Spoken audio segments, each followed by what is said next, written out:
Have you ever thought about what your fraud self has to teach, that part of you that you projected to the world because for whatever reason you're not sure that your authentic self is going to be okay in a certain situation?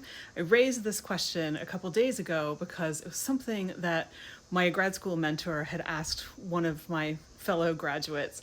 And I think it's just such a fascinating question. And I got this response.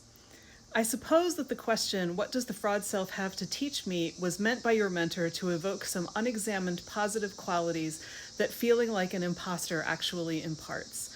My initial thought on this matter is conformity and compliance. My head says that my authentic self likes to stick out and call attention to myself.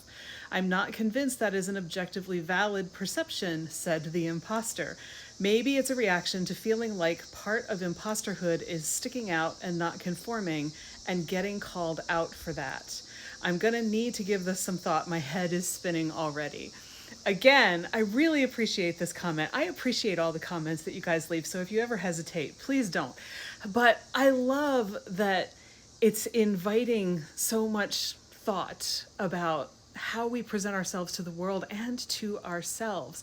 I'm not sure that Rachel Pollack meant this in any particular way except to, inspire thought and consideration of things we don't usually look at because we're obviously trying to hide the fraud self now, right?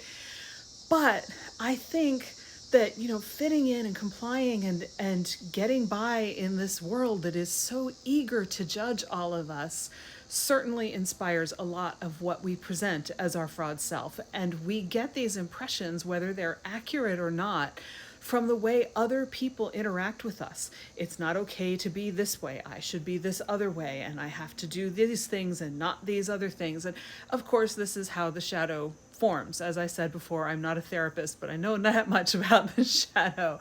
So, how does all of this come out and come together? I think there's a ton that we can learn from it, and I hope that you'll explore it.